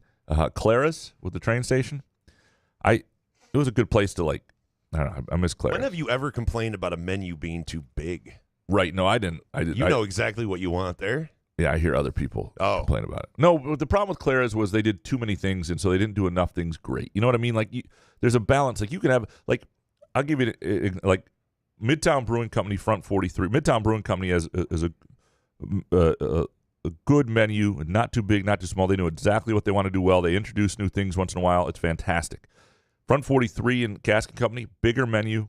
They do a couple things extremely well in terms of the sushi and stuff, and then they do flatbreads well, and they do a lot of different things well. but it's not over. It's not like they're trying to do 74 different things well, and that was Clara's big problem, but I still miss Clara. Man, the Yelp review from the past. Poor Clara's. Had no idea they were going to take a shot. Bo McJunkins, are Chris Ilitch and Scott Harris ever going to get a hard question from the press in this town? Not getting a bat for this lineup? Not enough available at-bats for a free agent so we can get our sub-500 OPS hitters in the lineup? How's District Detroit doing? Chris Ilitch, I mean, the problem is these guys don't make themselves available that much to get these questions. Right. I do think there are some good people on the Tigers beat right now. I don't think this is a pushover beat necessarily. I think, obviously you got to build relationships and you can't just be shitting on people. And I don't think there's reason to shit on Scott Harris yet. Does Scott Harris maybe need to make himself a little more available? Probably. But would you, if you were Scott Harris and your owner doesn't want to spend any money? I mean, that's why I don't blame him currently. It's ownership. Yeah, I would. But, they're strapping him down. So. Here's what we don't hear yet, and this is kind of interesting. And this is why this is either Scott Harris not doing it right with the media, or this isn't a problem. Usually, if you've got a problem where you've got an owner who's not letting you spend, because Scott Harris is not going to say that in a press conference, but you might call, Evan Petzold at the Detroit Free Press, and or you might have a conversation with him at some point. And say, yeah, I mean, this is what we're hoping to do, but to be honest, like between you and me, like there's some limitations here. And then that seed has been planted, and Evan's able to go ahead and report from there, or at least write with that tone.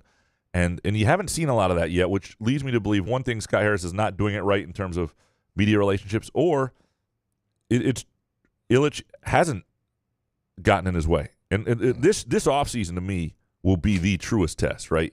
Because it's so clear now they've got to spend, and part of their team is really ready to spend. If they don't go after a couple big, it's not even about landing guys. We'll know it in the press. If they don't go after a couple big time guys, I think we know it. There's already. a big problem. At that point, then Chris Ilitch just needs to be, taken from the. People need to boycott the Tigers until he gets rid of the team. Chris, what would you say to your dad if he was alive right now? That's what I would ask Chris Ilitch. Let's break real quick. Okay, we'll take a quick break and we come back. What's our show called? Couch in the Room. Couch in the Room, presented by our friends at Pure Options Cannabis, and our Friday show presented by Firekeepers Casino and iCasino and Sportsbook app. Hey, sports fans, are you tired of the same old routine? Looking for a way to unwind after a long day? Look no further than Pure Options, the premier destination for all of your cannabis needs in Lansing, Detroit, Muskegon, and Mount Pleasant. Whether you're cheering for the Lions, Spartans, or the Wolverines, Pure Options has everything you need to elevate your game day experience. Mention Couch the Rube when you visit Pure Options and get a Pro Grow 8th with a $50 purchase.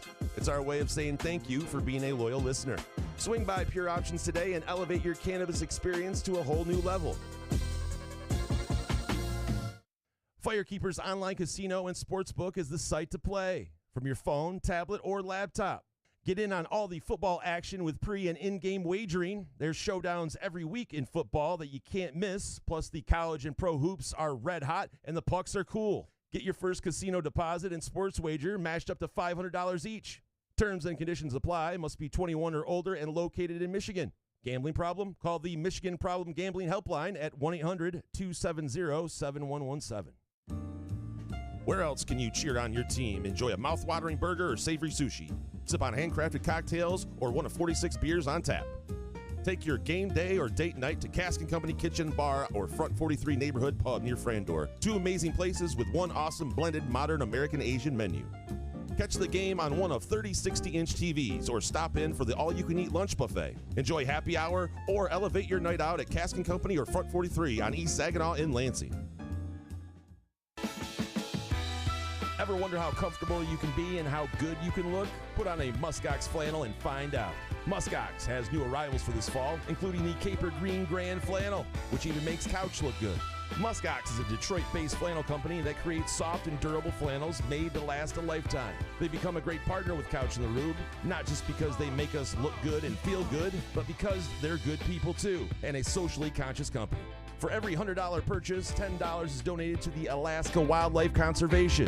Muskox flannels are designed with 100% cotton that is ethically sourced and double brushed for softness. Feel the quality and comfort of a Muskox flannel by ordering at GoMuskox.com. where Couch and the Rube listeners can enjoy $15 off their flannel purchase with the promo code HOFF. Christmas is almost here, and come enjoy irresistible, award-winning, handcrafted donuts and locally roasted coffee at Groovy Donuts. Surprise your family or coworkers with special holiday designs and flavors, or put the perfect finishing touch on an event with a custom order. Birthdays, weddings, gender reveals, our friends at Groovy Donuts are your answer. Experience the Groovy Donuts difference for yourself on Lake Lansing Road in East Lansing or in Williamston. Get more information or place an order at groovydonuts.com.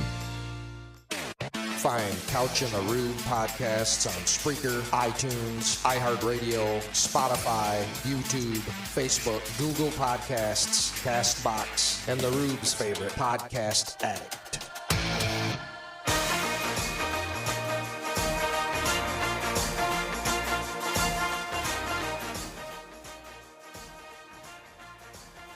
Couch in the Rube, presented by Pure Options Precision Crafted Cannabis, and our Friday afternoon show brought to you by our friends at Firekeepers Casino and the Firekeepers iCasino and Sportsbook app. Jason, I forgot at the beginning of the show what we're betting this week to do anything. Do you have anything you're betting this week before we dive back into the Groovy Donut Twitter questions? I've been doing. It just logged me out.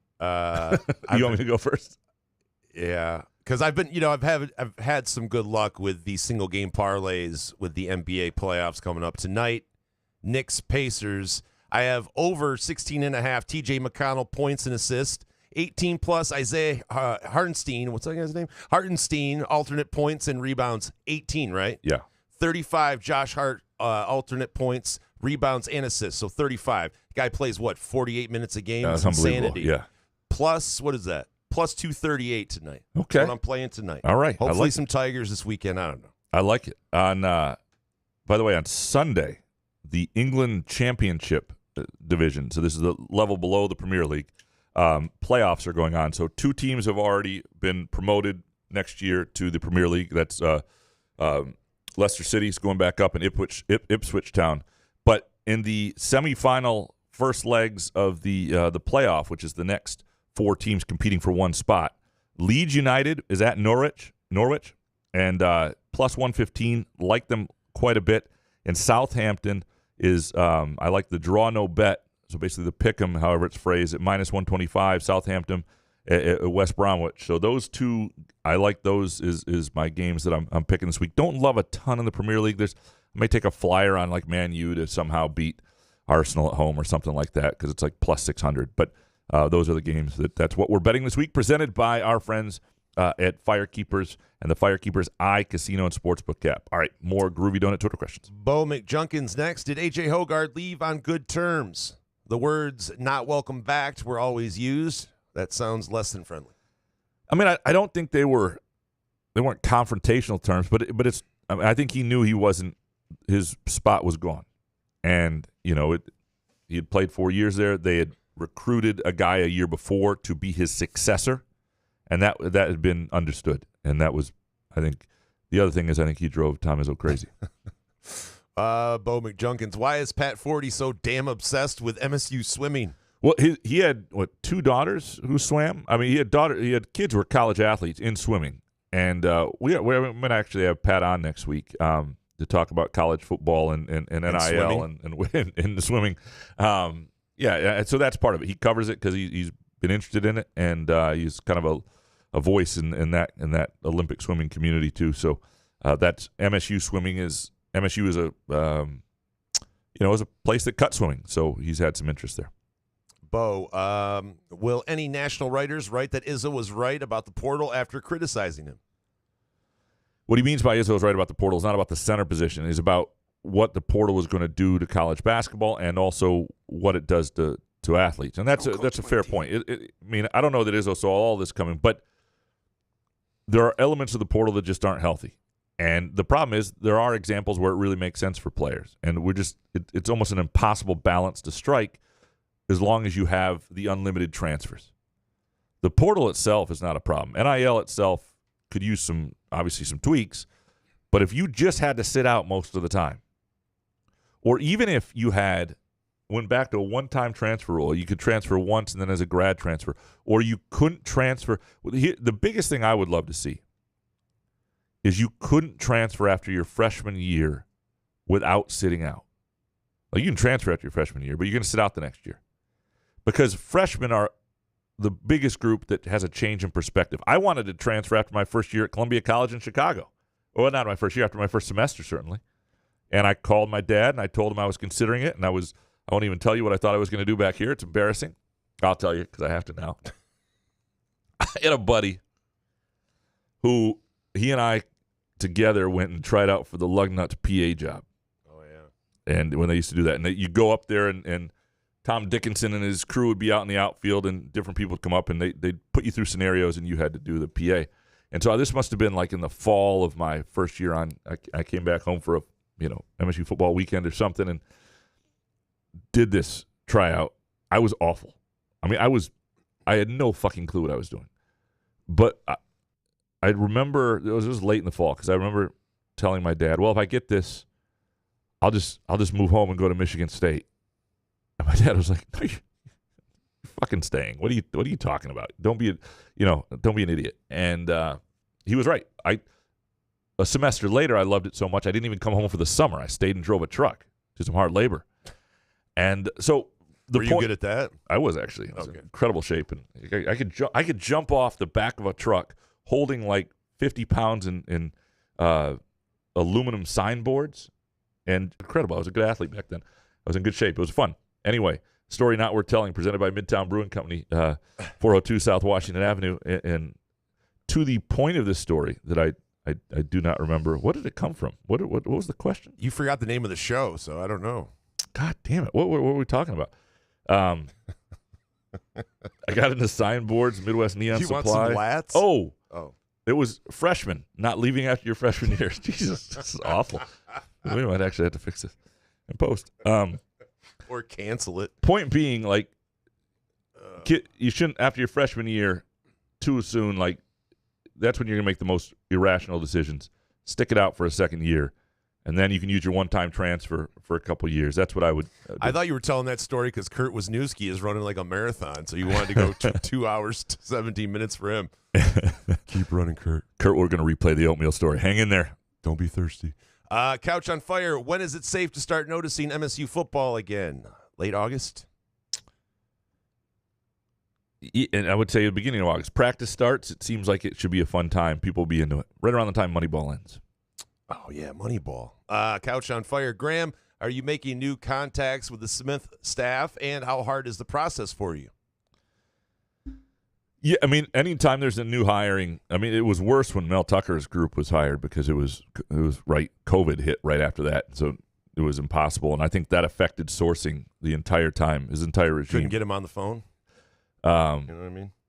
Well, I know I did pretty early on, did a Zoom one-on-one with him. It wasn't that hard, and they're doing a decent job of getting Smith and his people in front of us. So that it's a process I think will be okay. It'll be fine. His staff seems like mostly personable people, and I think as we start to get into the first year covering them, you'll have a lot of opportunities to build those relationships.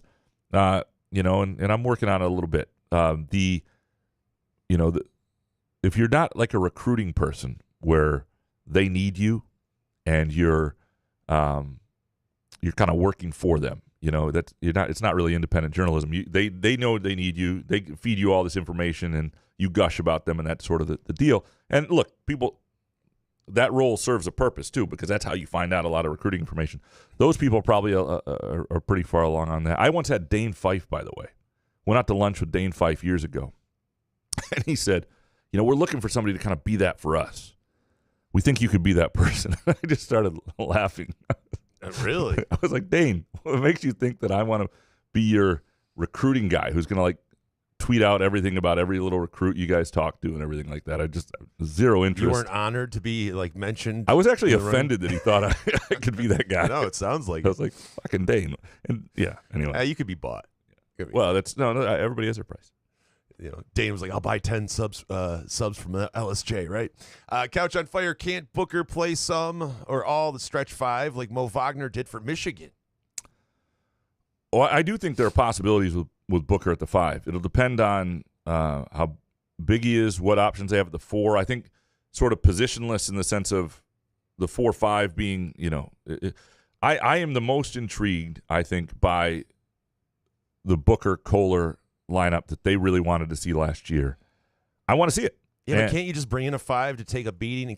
I just feel like there's too much pressure. You don't bring in a 5, Booker, Kohler are going to be looked at like, all right, you better show me something quick. No, I've said before, I believe they ought to bring in somebody who can rugged rebounder type and defend. I believe they should give themselves some insurance there, 100%. I'm just saying in that particular lineup, I believe who's guarding and who's where can be flexible. I believe, and Booker's probably the 4 offensively there. But yeah, I think Booker can be a 5 in certain lineups. The question is, what can he defend? I mean, we saw against teams with true post presence, big guys inside. We saw it against Indiana late. We saw it against North Carolina in the NCAA tournament, where they didn't measure up there. And so it's great to say that. And yes, offensively, Booker could cause all sorts of problems, and maybe that's enough to counter it. But who can he defend? And I think that becomes the question. And then from there, if he can defend the 5, then the world's your oyster. Mr. Benjen Couch, how different would ranking of beloved all-time MSU players be from your all-time great lists? Very different. Beloved is a different category. Like guys who are truly beloved. I mean, at the top you've got Magic, Mateen, and then Cassius. And those are all guys who are beloved in certain ways. And Mateen probably less so now, but in the moment certainly won a title. Cassius Magic is probably still 1, but Cassius is maybe 2. But there are guys, Draymond would be higher. Beloved is also a feeling that is in a moment, and can change over time. And so I think older players would be at a disadvantage with that. All right, Mr. Benjen Rube, how's the Riley Green card investment doing? I don't know. I still haven't looked. I'm still waiting. He's playing really well, hitting the shit out of the ball. So we'll just have to. That's the thing about baseball cards, Graham. They're just an investment. You got to put them away and hope one day you can pull them out and make some money on them. So I'm still looking for. I'm looking for my 1970. I cannot find my 1979 complete set. I'm pissed off about it. 79 Tops. 79 Tops has the Ozzie Smith rookie. I mean, the whole. Yeah, I'm not happy. I'm a little worried that it got damaged. Did you ask your mom? I've searched her for a long time. I knew where it was in my parents' house. I don't think I've ever taken it because it was one of those things that I was moving from time to time, but my parents weren't, right? So let's just leave it there. And it was. I'm a little worried at some point it got moved to the basement, damaged, and thrown out. And I'm not accusing anybody, but I'm a little concerned. But if not, my mom just owes me like $30,000. That's all. That's how much they're going for? That set is going way back up if it's in perfect shape. Man, I need to look at that set then. Yeah. That's a lot. Benjen, since the portals turned basketball into an individual sport, as noted last week, how do I root for players who put themselves first? So because if they're on your team at the given time, you're going to root for them. And I think that's ultimately what people are going to have to come to terms with if they're going to like the sport. And some people won't like it as much. But this is going to be a different deal, and the emotional attachment that players have. And I think this week was a great example of this in football. The way Tony Lippett feels about Michigan State, the way R.J. Shelton feels about Michigan State, the way Felton Davis feels about Michigan State is different than maybe some current players do. Now, I also think players, even in today's day and age, who put in 4 years someplace, will look at a place fondly when they're gone. So some of that's when you're gone if you had a great experience. Kenneth Walker probably still looks at Michigan State pretty fondly, did 1 year. Keon Coleman keeps coming around Michigan State, did 2 years. It wasn't even the second year wasn't even that pleasant. And so I think there's something about leaving a place and then realizing what it was for some people. So, but yeah, no, that's something you're going to have to decide. MZA next. I've seen some people say that Michigan has a better roster than MSU heading into next year. Is this true? And from Dark Mantonio, I was listening to this Sleeper podcast, and they were saying that they think MSU basketball has a higher ceiling, but Michigan the higher floor. Do you agree? And if you were a coach, which roster as currently constructed would you rather have? I'd rather have Michigan State because I do agree. I think this potential for a higher ceiling, I'd rather take the high ceiling any day. I mean, I'd rather have the potential for greatness, even if it could all go wrong. I also think Michigan State's cultural will keep it from being too bad. Like, I look at Michigan's roster, and, I mean, you don't know how it's all going to come together. They've got some intriguing pieces in the post, especially a couple twin big guys. They've got. It's a good roster. I don't know that they've got an all-conference guy in that roster. I don't know that Michigan State does either, but I think there's the chance of certainly Xavier Booker developing into that guy.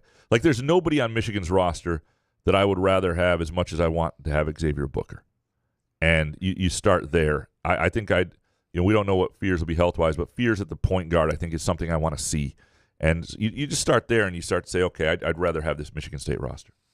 Next one from MZA. How long is the Lions' window of contention going to last? Forever. Next one from MZA. Yeah. I don't know. 5 years, hopefully. Yeah. Longer. Yeah. What you really hope is that there is this iteration of the Lions and they win a Super Bowl in it. And then what you also hope is the Lions were so bad for so long that it changes sort of the culture and the expectations, and that they're able to, even if, say, Dan Campbell leaves in 5 or 6 years, they can go hire somebody from his tree who's really good.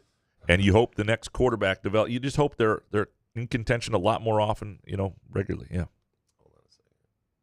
It's our core foundation, man. Sorry, I had to play that again. MZA, am I crazy to think that MSU basketball is currently constructed could contend in the Big Ten next year? No, you're not crazy. It's just there's a lot of unknowns. It's absolutely possible. It's absolutely possible. Like we talked about this, they could be anywhere from 1st to 11th. And now 11th would mean there's probably an injury and some guys really didn't work out and all that stuff. But there is absolutely a world. Like you just look at the lineup. There is a world where Xavier Booker is going to be a pro the year after next year, and he's averaging 14 points, 8 rebounds, 2 blocks a game, and he's hitting threes at 40%. And Fears is the point guard as a driving force that we haven't seen, and it all works and helps Aikens slide into that spot, and he's a 14-point-a-game scorer, and Fiddler fits, and now they've got a lot of shooting and depth, and the big guys are ready, and it works. There is absolutely that world, and there's also a different world. But so to think and have hope that world pans out is not unreasonable. Munfield, Keg next. Not only does MSU have basketball NIL money, the team is also taking a trip to freaking Spain this year. We should have every center in the portal trying to come here. At this point, don't we even need just a body just in case it's Cooper's turn to pick up a mysterious foot injury? So your last point is the one that I would Liz harp Frank. on. Yeah, if Liz is around, freaking yeah. Stay away, Liz. Yeah, you don't have enough depth, I don't think. I don't. And so I would want somebody who could. We just talked about it. You also want someone just to take a little bit of the heat off. Yes, that come in without a 5, people are going to be pissed. I don't think, whether you want to go out and spend $1 million, what that does to your own. First of all, I don't know exactly what his salary cap is. I don't know. And NIL money is different from athletic department money that has been raised or set aside for an overseas trip. To some degree, it's different. But also, I don't think spending $1 million on a pretty good big, there is a delicate balance to this stuff too, and you don't want to screw up the team component. I think you go out and get somebody who's in the 400,000 range. It sounds ridiculous to keep talking about, and you get yourself a guy who fits, who doesn't automatically beat the other guys out, but your floor is a little higher. I think that would make a lot of sense. Mr. Neurotic Pants, gents, were you surprised Mady Sissoko landed so high? Honestly, I thought Detroit Mercy or Northern Michigan University was about to get a little height. Well, now he can proudly kick the ball out of bounds in the Sunshine State.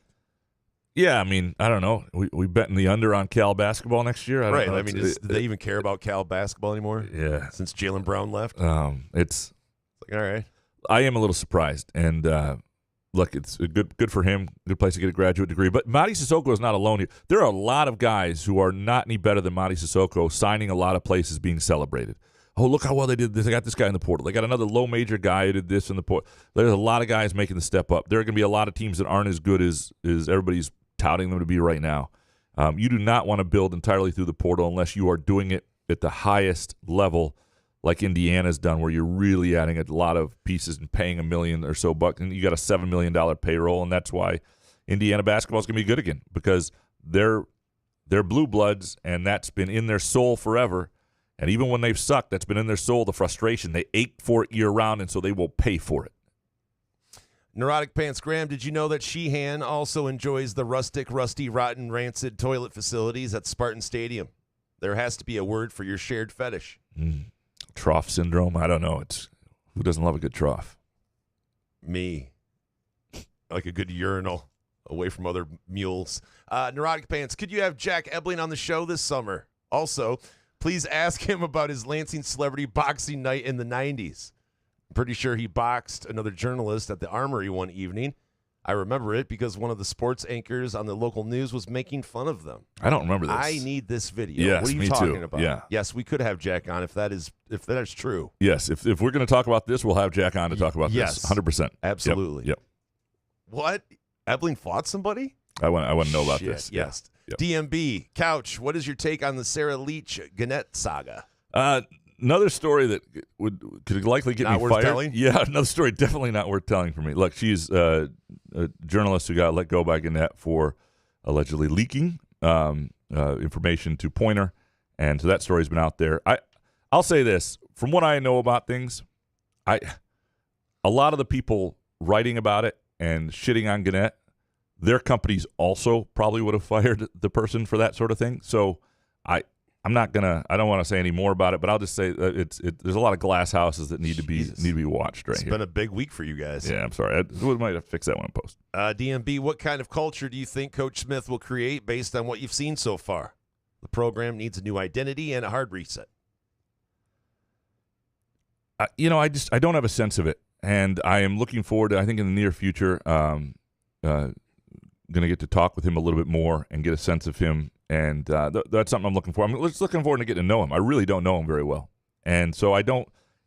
I did like what I heard out of the spring, and then a lot of guys left anyway. So I don't know what's what, and I don't have enough to critique him or to say that what he's done has been a bang up job to this point, because I just don't have that level of insight yet. I'll get there, but what level of culture do I think he'll create?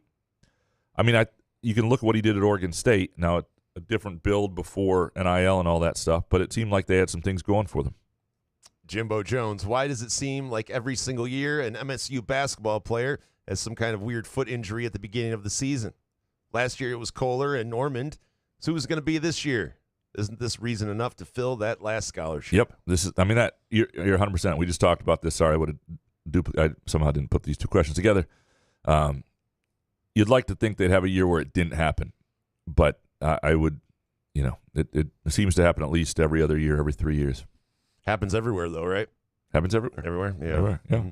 Original Dark Antonio Graham, have you ever stayed at Bel Air at the Stone Waters Inn to enjoy some water sports, biking, golfing, and shorts brews? I have not. Let me look at what this place is. Give me some Hoff real quick. All right. I'm dreaming. Oh, Bel Air, Michigan. I thought we were talking Bel Air. Time and time again. I have not stayed there. No, it looks like a nice place though. I don't know if I get Marriott points, but it looks like a fun experience. I have not stayed there. I'm guessing you recommend it. Hans Jurgen, would you be alarmed to learn your spouses have actually been secretly communicating with me? Yes. Did you buy a cup? What does that mean? That's how you talk to my wife, penis. What do you mean? Oh, sorry. She makes cups. Oh, yeah. Sorry. You don't even know the name of the show. Do you know who I am? What's going on here? Jed, right? Yeah. God. Hans Jurgen, with all this NIL money, should we no longer feel bad about booing college athletes? How about charging them double for crank? Charge them double for crank. Yeah. Apparently. I do think, the caw versus the boo, I mean, what? I don't know. I still think it's got to be legitimate, like if people quit on the field, then that's different. But yeah. Stop cawing at me. Hans Jurgen, do you look down on people who don't treat their lawn for weeds? I tell them to go fuck a gopher hole.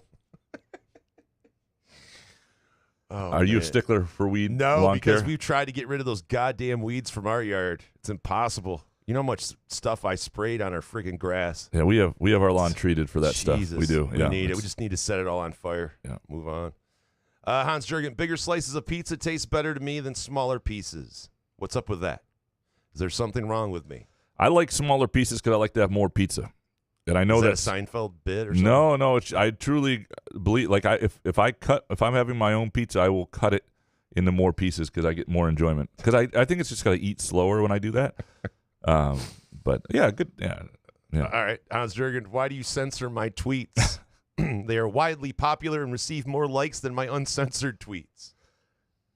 I think Hans. Every once in a while, your tweet doesn't make the cut, and you know that line. You tend to cross it once in a while.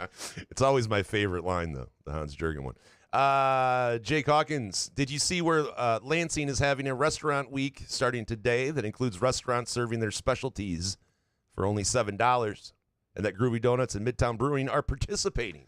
We did, and a reminder that, yes, you can take part in that, and also at Groovy Donuts. You can treat Mom to a groovy day. Pre-orders, you can scan right, like if you go to, and I tweeted out their offer as well, but if you go to Groovy Donuts on Twitter, you can, or on their website, you can scan right there for Mother's Day donuts, a QR code, and go right in and start making your order for Mom. And they're open 7 a.m. to 1 p.m. Thursday through Sunday. 2 locations. That's Williamston and Lake Lansing Road in East Lansing. Next one from Jake. Is it safe to say that analytics are ruining sports? I've heard that's the reason why pitchers in baseball are willing to throw 90-plus miles an hour all the time while blowing out ligaments in their elbows. I don't know. That's why. I mean, that's not the idea. I am worried about, like, if Tarek Skubal undergoes Tommy John at some point, that will be the breaking point for me, and wanting all high school pitchers to have Tommy John before you draft them. Like, because it just happens. And then it's going to ruin the Tigers at the wrong play. Like, I want an investigation. Next one from the Hawk. Thoughts on recent Twitter beefs and battles with the Mangum brothers and former MSU football players about Jaden Mangum taking a visit to Michigan. Sorry, I put this in there before we did the upper ones. We got into this earlier. Jake, I hope you listened to that part of the show. Jake Hawkins, what are your thoughts on the 2 recent stories on the city of Lansing, the location of the new city hall, and the newly elected people who won seats on the Lansing's Charter Commission and their plans? Yeah, I was a little disappointed in a couple of the people on the Charter Commission who didn't get in, but because it seemed like some of the same old stuff. It's an incredibly important job, Lansing, to vote on the new charter. You know, whether we're going to have a strong mayor or whether a more of a city council, city manager system like they do other places like Kalamazoo. So anyway, the new city hall, it's not far from the old LSJ building in a parking lot. Seems fine to me. I just want the old city hall to quickly become a restaurant and place with a rooftop bar that overlooks the Capitol. Jake Hawkins, with the new city hall in the works and the hope of the old building getting renovated and becoming Thank a you, hotel. Jake. Which hotel brand would be good? A good fit across from the Capitol building. Doesn't make a huge difference, but the one in Madison it's a Marriott, but it's an AC hotel, and they have a terrific rooftop. There's an AC in East Lansing now, so I don't know if they'd have another one here, but that's a great fit, the one they have in Madison. Upper Deck Jerk Guy, what's your go-to euphemism for penis? Euphemism. What's your best word? Oh, it's mule. I like mule. Yeah. Makes me laugh sometimes. Yeah. I have to go back to when I was a kid. I mean, it was always just Dick, because Peacock. I remember when Dick Stockton was calling a Dick game on Enberg? CBS. Yeah, no, I think it was Dick Stockton though, and somebody else said, "Back to you, Dick," and I was just floored. I thought it was the funniest thing in the world, and so I will stick with that. Or when you knew that people that were named Richard also went by Dick. I was fascinated by incredible. that. So anybody that I saw was Richard, they were automatically Dick. I was like second grade. I was like, oh my God. Second? Dude, this is 2 years ago for me. Jerk Guy, do you think we'll ever put together a unified field theory? I don't even know what that is. Hold on, let me look it up. Can't be porn. Oh, Jesus. Oh, Jesus. It's the type of field theory that allows, there's usually the thought of as a fundamental force. Oh, fuck this. Jeez. Come on, Upper Deck Jerk Guy. You're better than that. Images. Jerk Guy, what's the bet that when you made it, you thought would be a loser, but it actually paid out? This show, really. Shit, dude. All the ones that I win. Yeah. Those single game parlays I win, as soon as I put them, I'm like, oh, fuck, here's another one. Yeah. At least I get a bonus bet back. the ones that I usually are the ones that I accidentally do, and then so there are two types of accidental bets. So the one where you're so happy because you think you made the right bet, and then you look and you go, oh shit, I bet the wrong way on this. It happens once in a while. You fat thumbs, whatever. It's the worst. And the best is the alternative when you think you lost the bet and all of a sudden you realize, holy crap, I did that wrong. What about, I did this recently where you thought you made the bet, you watched the whole game, and then realized you never put the bet through. You made the deposit into your account. Oh, I've done that. I did it during a Michigan State basketball game. I was so fucking pissed. It's usually I stay up till 1 a.m. watching Mexican soccer. I'm all excited to go into bed. I'm like, I just did that for nothing. It's like you stoner mother effer. Idiot. It's the worst. But yeah, the worst ones are when I realize it, the game's already underway, the live line's not going to work. Yeah. But then you wind up winning. I did it the wrong way, but it winds up happening anyway. All right, final one here. Upper Deck Jerk Guy. Where do you think the football program will be in 5 years? I hate it when he ends with a serious one. Yeah. I think it'll be stable. I think they'll be stable. I don't know that. I think in 5 years, this is my bet, there will have been a one playoff. Whoa. There'll be a top 6 regular Big Ten team, sort of like a top 6 Premier League football club. Right on that fringe, and people will be sometimes frustrated, but overall in a decent place with it. That's my guess. That's my. We'll end with that. How's that? That's good. Way too serious. Yeah, Kurt. I hope the running's going well. I hope you're nearing the 25th kilometer. Don't give up or anything. Sorry we couldn't get you all the way there. We appreciate all of you, Chris Easlick, everybody. You guys are the best. Thanks for producing our show. We appreciate Groovy Donuts. Again, Mother's Day Donuts. Go to groovydonuts.com. Place your order today. We appreciate Pure Options. If you're listening to this show, hopefully you've already got a few MGs in. Go to pureoptions.com for the location nearest you. We appreciate Firekeepers. Again, we tweeted it out. If you want to try to win 4 tickets to the Firekeepers Casino 400 at MIS, you can do so there. We appreciate Midtown Brewing Company. Great place for Mother's Day brunch or any occasion. We'll be back Monday with hot takes. Good show, man. Yeah, man. Couch in the Roof.